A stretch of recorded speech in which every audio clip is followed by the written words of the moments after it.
واذا كوميدي سحق ززان طراي يكونن امراوي طعنا يرئنا يو نمعبالن بلصغنا ناي حبرتسبون اقداسي ترى يتصاوتي قلعو دما بمسرت زي زسحقهم وي نعهم كم واذا خوينو زريو مستي درجه نقحتومن اتحساسبومن يزامت طراي زيكونه نتي درجه معبالهم نتي درجه معبالن يحنقولهم نتي صفحات ناي اتحساسبومن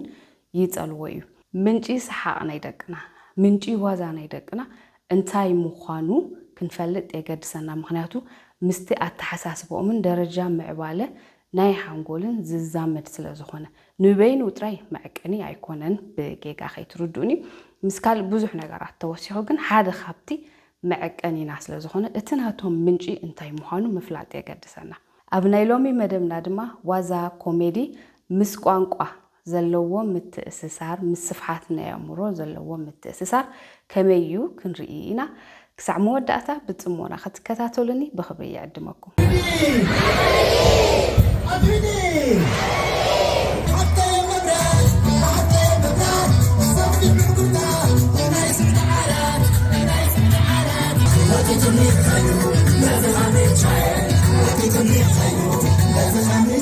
هتاناتن قلعون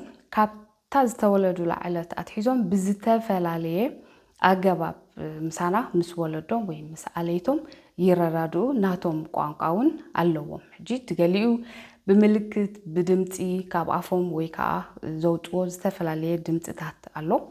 ndago bozu humatu nkalo dumani na milkati yحوسون abnet akalawi mixas way kaati body language nublo yusaho مملكات يخلو قس بقس دما ندعبي يخمطو نكلو بمتانتي مس سبات مسكم سبات مس عبيتي زلوهم ركب ويكا عبيتي مسقم نحلفو غزين نزاربهم دما قالات እንዳደለቡ እንዳተረዱ ይመጡ ከውጥዎም ከድምጽዎም ድማ እንዳተላመዱ ነዚ ድማ ምስ ዕድመ እንዳመልኽዎ ቃላት እንዳወሰኹ ብዝሒ ቃላት እንዳአከቡ ድሌቶም ሓሳቦም ስምዒታቶም ክገልጹ ይጅምሩ بدحريو نتمرتي زخدولو عدمه يأكلمو كابت خبابيهم كاب ولدهم كاب عليتهم كاب دك جزاوتهم كاب بيت مهرتي كاب مزانهم مهارانهم بزقكبو على دما بزح نتعدميهم زخون نتدرجة التحساسبهم زخون بزحي قالات ندعكو بزحي عبحالاتات ندعكو دما كررادو ويكا communicate كجبرو يجمرو كميلو دما ندا معبله خلات سبات كخونو انكلو بمنصرتينا اشتو قلعو انكلو نقانقوا كملكو قانقوا كخلو اتناي موزاي ناي مسحق عموم كبن خبل بنهبوم استفلاليه تمكرو ويكا بنخفتلهم مجدي ابيلو وي هابتام يخون ويكا تحت زبله وي دخن زبله يخون دقنا كاب جزي وليد كساب دق شنبون عمت أبزبط حلو عدمة تي window of opportunity إنه بلون عبنت حنقول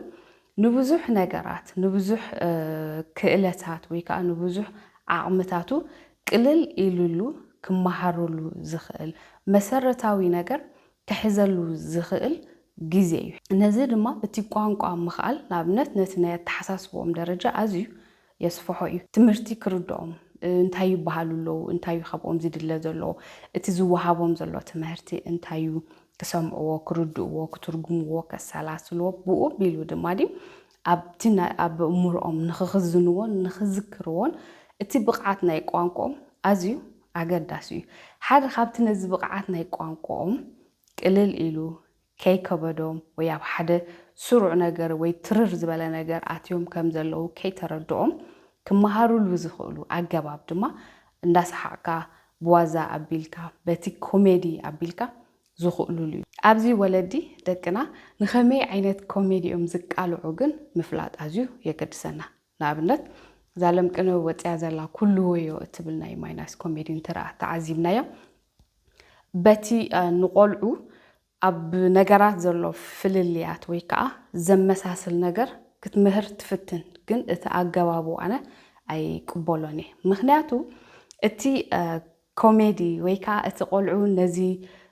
نتناي قانقا خلتهم نتناي لوجيك ان ابستراكت خلتهم نخسفحو نتي نجارات ابرؤسهم ويا بحنقولهم ناي مسأل ناي مقرات خلتهم ንኸዕብዩ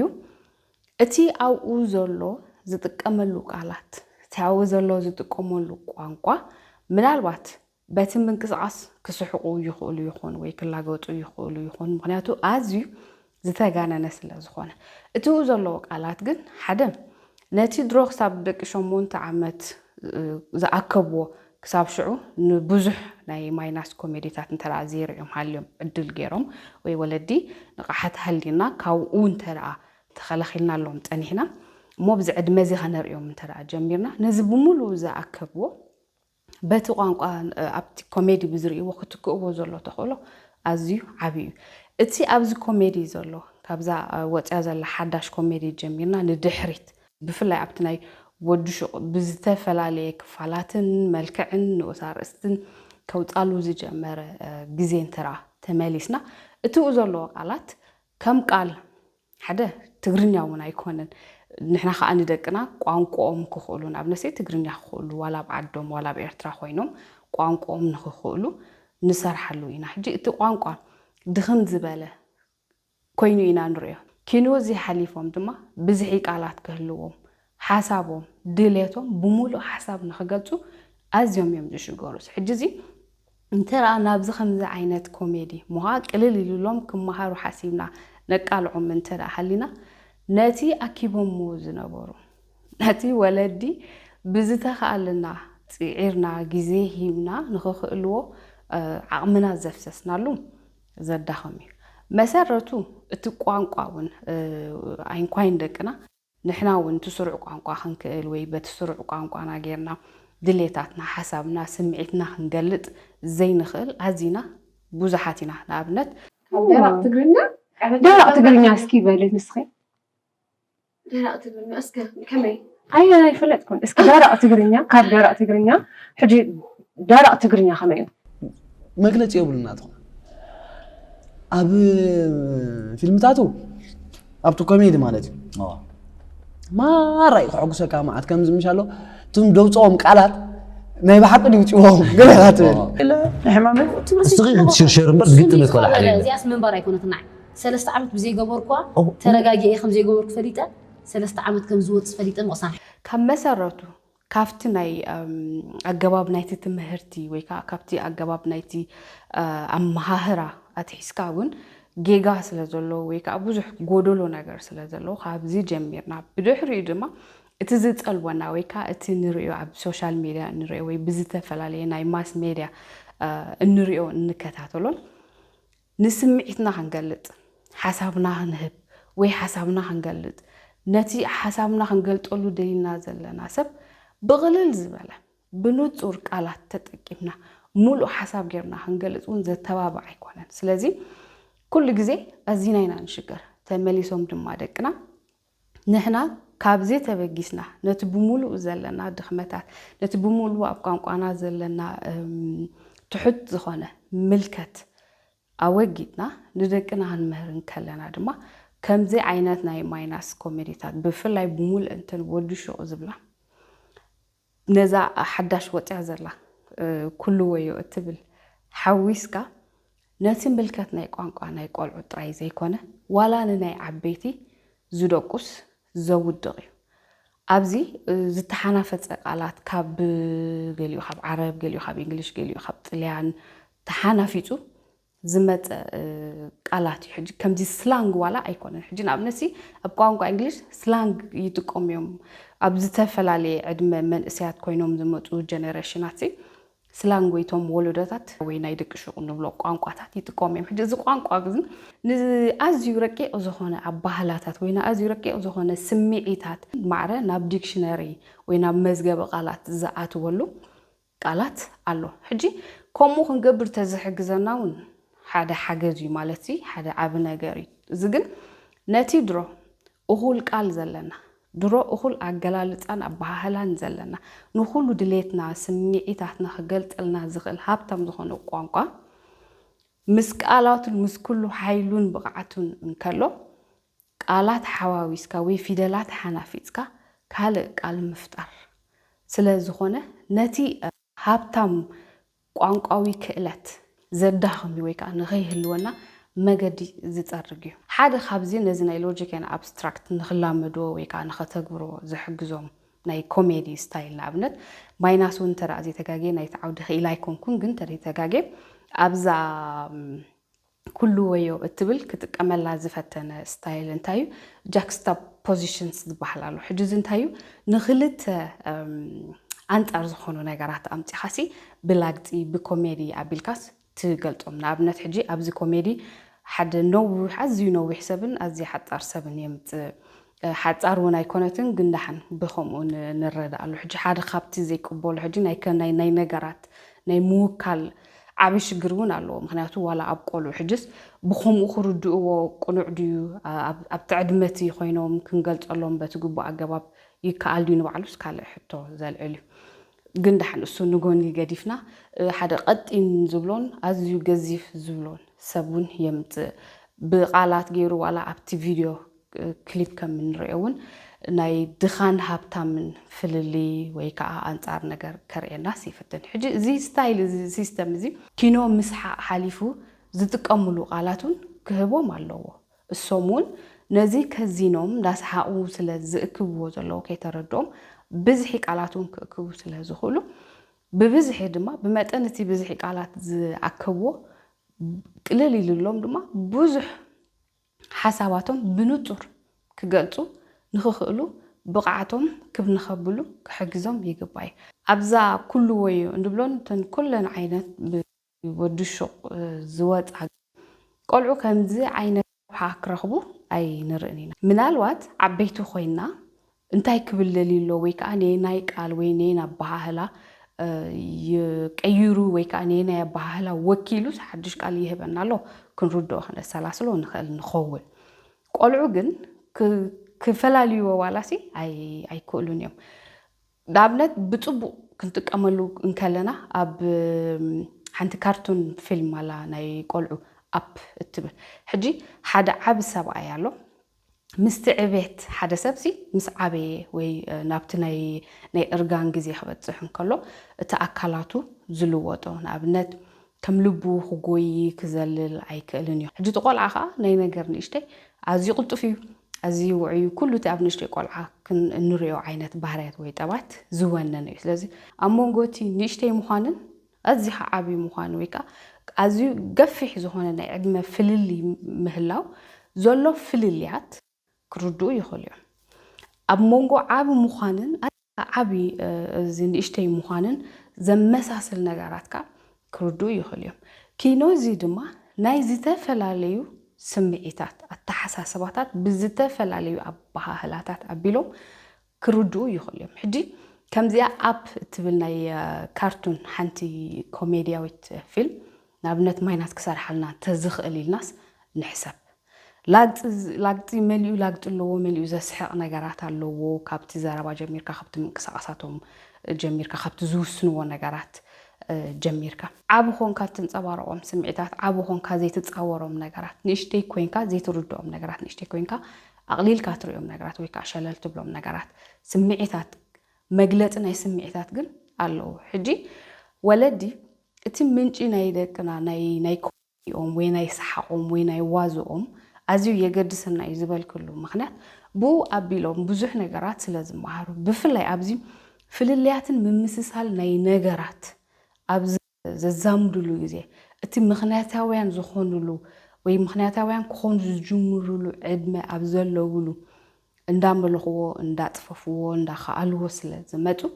بخامي ويكا أتمنجي نايتي زمهارلو زلو أزيو يقدسنا مخناتو نتي بمولو شمون تعامتات تقدسنا دي سرحنا يو كفرس زخل سلا زخونا قبو تزي كوين ويتوعي تزي كوين ويكا نو بننا يقولو أتحساسبا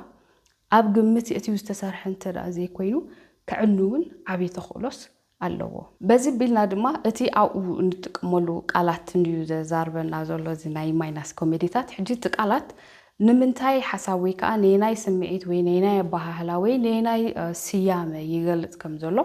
توم قالو خردو ما يكلني معناتو ناشتو سلا زلو تزتقملو وي كا تجينا زمهارو زلو قالات ازي دروتي ككم تدرا بيتنا ككمتي ናይ ትምህርቲ ናይ ቤት ዝኸድዎ ቤት ትምህርቲ ብቕዓቱ ይፈላለ ይኸውን ግን ኣዝዩ ዝተጋነነ ጋፕ ክህልዎ ወይ ከዓ ኣዝዩ ዝተጋነነ ፍልሊ ክህልዎ ግን ኣይክእልኒ ሕጂ ወለዲ እቲ ኣብ ቤት ትምህርቲ ምሰደድናዮ ዝረኽብዎን ዝጎድሎም እንተረዲእና ኣብ ገዛ ክንገብረሎም ዘለና ንፈልጥ ኢና ከም መደገፊ ወይ ከዓ ከም መመላእታ ኢልና ሕጂ ብኮሜዲ ኣቢሎም እቲ ናይ ቋንቋ ክእለቶም ሓደ ካብቲ ሕጂ ሱጥራ ኣይኮነን ሓደ ካብቲ ዝዕብይሉ እዩ ዝብል መረዳእታኻ ስለ ዘሎ ነዚ ናይ ማይናስ ኮሜዲታት ነርእዮም እንተዳ ሃሊና ደቅና ንጹር ስያመ ኣይፈልጡን እዮም ወይ ከዓ ንነገራት ብንጹር ቅጽል ክገልጽዎ ኣይክእሉን እዮም ንኣብነት ብብዝሒ ብሕብሪ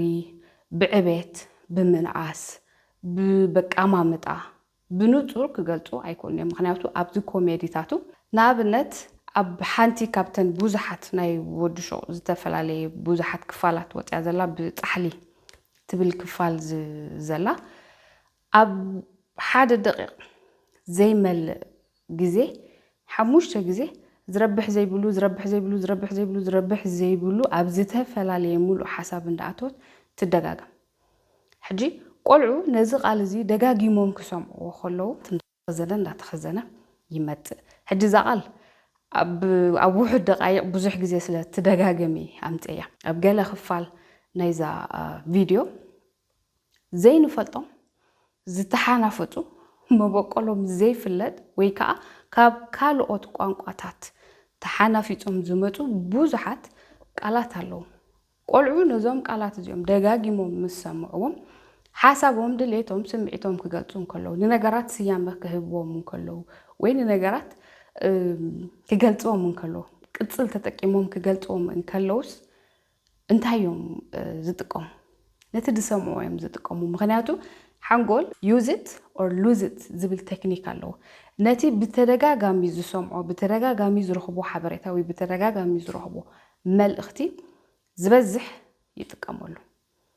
ነቲ ሒዝዎ ዘሎ ሓበሬታ ወይ መልእኽቲ ድማ ብተደጋጋሚ ዘይሪኦ ዘይሰምዖ ወይ ዘይረኽቦ እንተደኣ ኮይኑኻ ካብቲ ዝኽሩ እንዳልገሶ እንዳደምሰሶ ይመጽእ ስለዚ ነዚ ከምዚ ዓይነት ናይ ማይናስ ኮሜዲ ቆልዑ ንኣሽቱን ከለዉ ብተደጋጋሚ ነርእዮም እንተዳህልና ብፍላይ ኣብቲ ቋንቋ ዝእክብሉ ወይ ቃላት ዝእክብሉ ቋንቋኦም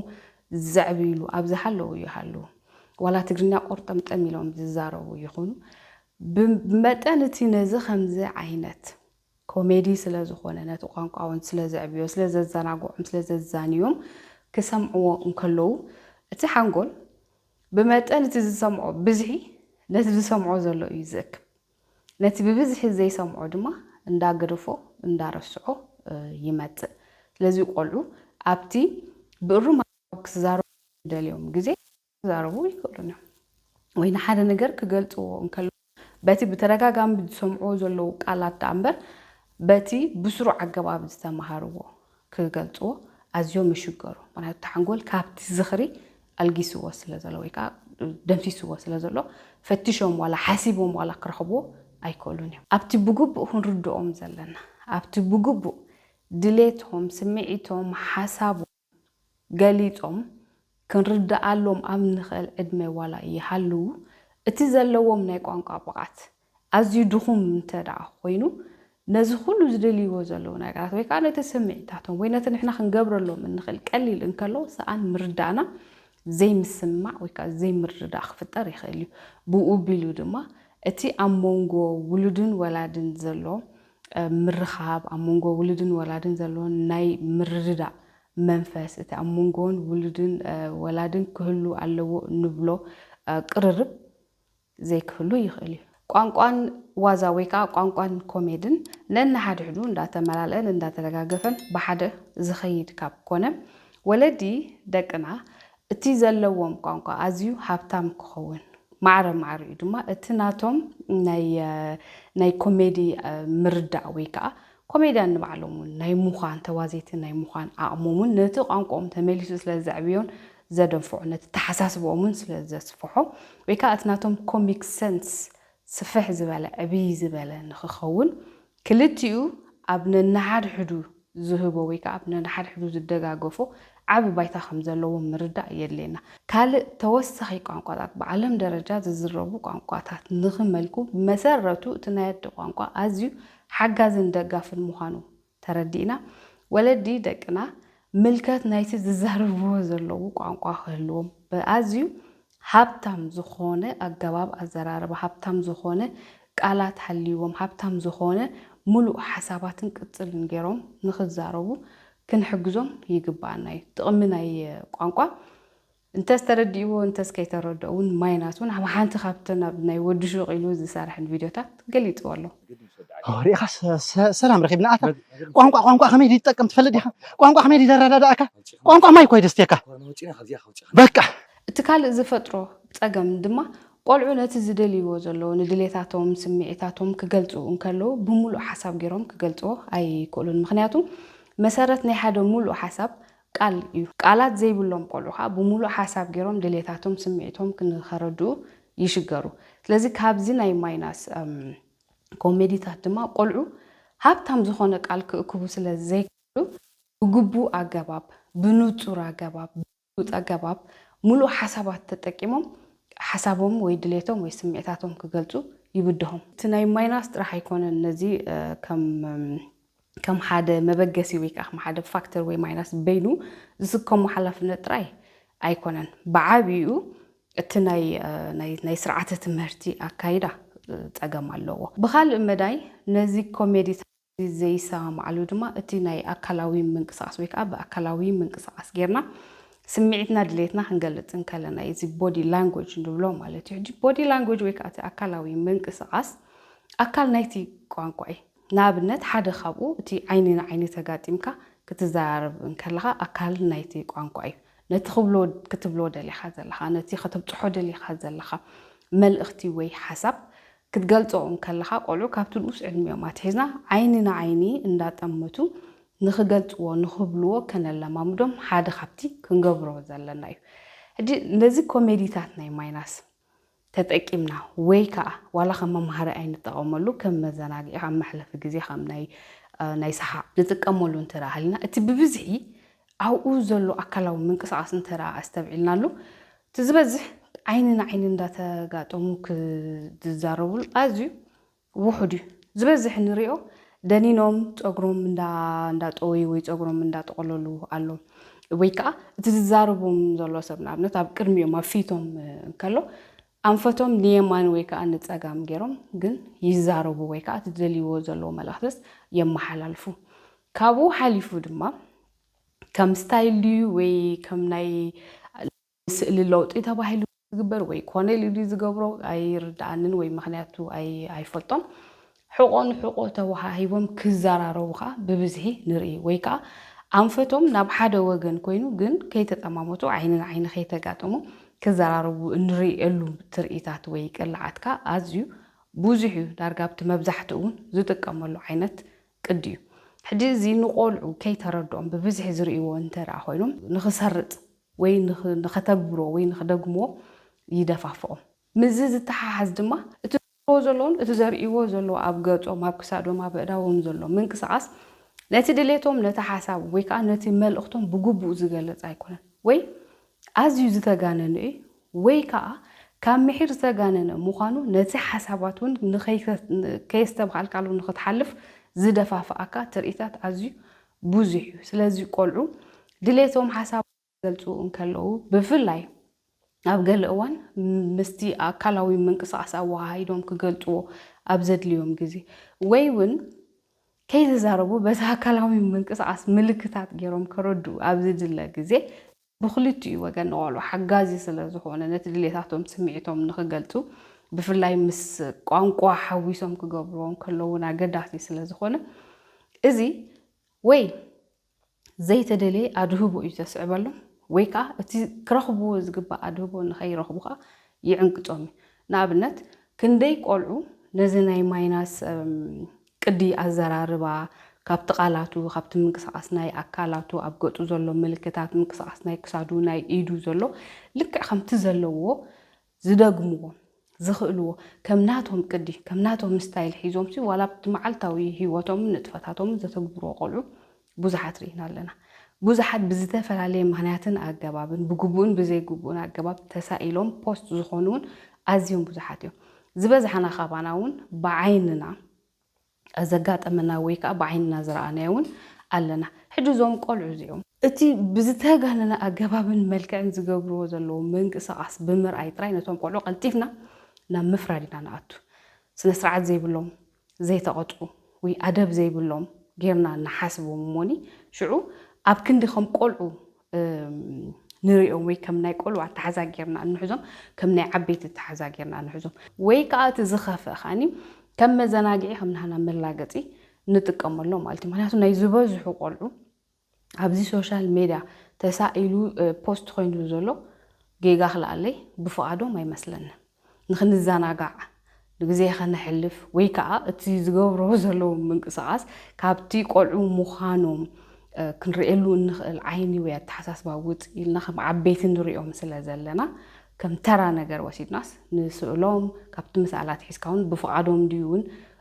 ዘተሓሳስበካ እዩ በቲ ሓደ ወገን ድማ እቲ ኩሉ ክንሕግዞም እንኽእል ኩሉ ክንድግፎም እንኽእል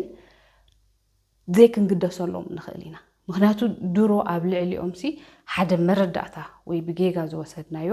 መደምደምታ በፂሕና ስለ ዘለና እቲ ክረኽብዎ ዝግባእ ክእለይሉ ዝግባእ ወይ ከዓ ክንሕብሕቦም ዝግባእና ብሰሪ እዚ ኣጥርዮም ዘለዉ ጎሲናዮ ክንሓልፍ ከዓ ተኽእሎ ኣሎ ስለዚ እቶም ቆልዑ በዚ ኢሎም በቲ ግዳያት ይኾኑ ኣለዉ ማለት እዩ ምዚ ኮሜዲታት ናይ ማይናስ ብፍላይ ንቆልዑ ከነርእዮም ከም መዘናግዒ ወይ ከም መምሃሪ ክንጥቀመሉ ዘይሰማዓሉ ምክንያት ድማ እቲ ኣብ ቆልዑ ዘስርፆ ኣተሓሳስባ እዩ ስርቂ ሓሶት ምትላል ዘይነፍስኻ ምምሳል ኣብ ሓደ ዝተለምደ ነገር ግን ለውጡ ዘይብሉ ኮለል ምባል ብናይ ኣቋራጭ መገዲ ናብ ዓወት ወይ ከዓ ናብ ሓደ ከኽስበካ ወይ ከዕቤካ ዝኽእል መገዲ ክትከይድ ተኽእሎ ከም ዘሎ ወይ ከዓ እዚ ሓደ ቅቡል ነገር ምዃኑ ከም ኣተሓሳስባ ዘስርጥን ካልእ ነዚ ዝመሳሰለን ዓይነት ኣተሓሳስባታት ስለ ዘለዎ ሕጂ ኣተሓሳስባ ግድን ኣፍ ኣውፅኡ ኣይኮነን ክዛረብ ተኣኪቡ ካብ ምሕር ምድግጋም እቲ ክሰደደልዩ ዘሎ መልእኽቲ ተኣኪቡ ክትሪኦ ከለኻ ነዝን ምስኡ ዝመሳሰልን ኣሉታዊ ዘለዉ ኣተሓሳስባታት መገዲ ዝህብ ወይ ከዓ ነዚ ኣተሓሳስባታት እዚ ዘስርጥ እዩ ስለዚ ቆልዑ ኣብቲ ንኡስ ዕድሚኦም ብዙሕ ነገር ክኽእሉን ክመልኩን ኣብ ዝኽእሉሉ ግዜ ንኸምዚ ዓይነት ኣተሓሳስባታት ከነቃልዖም ጉቡእ ኣይኮነን ካብ ምሕር ምድግጋም ካብ ምሕር ነዚ ከም ሓደ መዘናግዒ ወይ ከዓ ከም ሓደ ዋዛ ወይ መዛነይ ምርኣይ እውን እዚ ኣተሓሳስባታት እዚ ኣብ ዓበይቲ መንእሰያት እኹላት ሰባት ክሰርጥ ዘሎ ተኽእሎ እውን ኣዝዩ ዓብዪ እዩ ኣብ መወዳእታ መሲልካ እንታይ ኣምፃኻ እንድዩ እቲ ነገሩ ወለዲ ብዝተኻለ መጠን ክንገብሮ ዘለና ነገራት ኣሎ ሓደ ካብኡ እዚ ናይ ማይናስ ኮሜዲታት ብፍላይ ካብቲ ወዲ ሸቂሉ ዘሎ እቲ ብቅድሚኡ ዝሰርሖ ኣዝዩ ፅቡቕ ዝኾነ ኮሜዲታት ኣለዎ ነቲ ሕብረተሰብና ኣብ ግዜ ሽግሩ ኣብ ግዜ እቲ ከቢድ እዋናት ዝሓለፈሉ ግዜ በዚ ናይ ማይናስ ኮሜዲታት ነቲ ጓሂና ነቲ ክብደት ናይቲ ናብራና ንብዙሕ ነገራት ዘፋኸስናሉ እዋናት ኣሎ ግን ዋላ እዚ ኮሜዲታት እዚ ንቆልዑ ዝኸውን ኣይኮነን ካብኡ ሓሊፉ ድማ ድሕሪ እዚ ወዲ ሸቂሉ ዝጀመረሉ ከዓ ብፍፁም ንቆልዑ ከምዘይከውን ተረዲእና ወለዲ ናብዚ ከነቃልዖም ጉቡእ ኣይኮነን ንዕድሚኦም ዝኸውን ብዝተኻለ መጠን በቲ ቋንቋ ናይ ኣዲኦም ክረኽቡ ዝበለፀ እዩ ክስራሓልና ተስፋ ይገብር ካብኡ ሓሊፉ ግን ካልእ ብዓለም ደረጃ ዝዝረቡ ቋንቋታት ከም ቋንቋ እንግሊዝኛ ዝኽእሉን ዝመልኩን እንተደኣ ኮይኖም ብዙሕ ናይ ካርቱን ፊልምታት ነዚ ክጠቕሶ ዝፀናሕኩ ጥቕምታት ዝህቦም ክንረክብ ንኽእል ኢና ስለዚ ወለዲ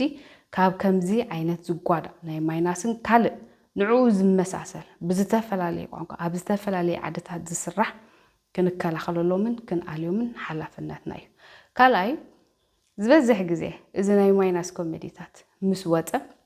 እቶም ዓበይቲ እውን ነቲ ምንቅስቓሳቱ ነቲ ዝጥቀመሉ ኣባህላታት ወይ ቃላት ክንደግሞ ክንላገፀሉ ከም ናህና መረዳድኢ ወይ መግለፂ ቋንቋ ክንጥቀመሉ ብብዝሒ ንርአ ኢና ሕጂ ዓበይቲ ኮይና ንገብሮ ስለ ዘለና ምርጫና ስለ ዝኾነ ኣብኡ እዚ ንትንክብል ኣይደፍርኒ ብዝተኻእለ መጠን ግን ዋላ ምስ ዓበይቲ ክንጥቀመሉ እንከለና ኣብ ገዛና ኣብ መዘናግዒ ቦታ ኣብ ቦታ ስራሕ ኣብ ዝተፈላለየ ደቅና ዋላ ኣይኹኑ ካልእ ዝኾነ ይኹን ቆልዓ ኣብቲ ከባቢና ከምዘየሎ ሓላፍነት ተሰሚዕና ከነረጋግጥ ኣገዳሲ እዩ ምክንያቱ ቆልዑ ነቲ ዝሪእዎ ብፍላይ ዞም ትሕቲ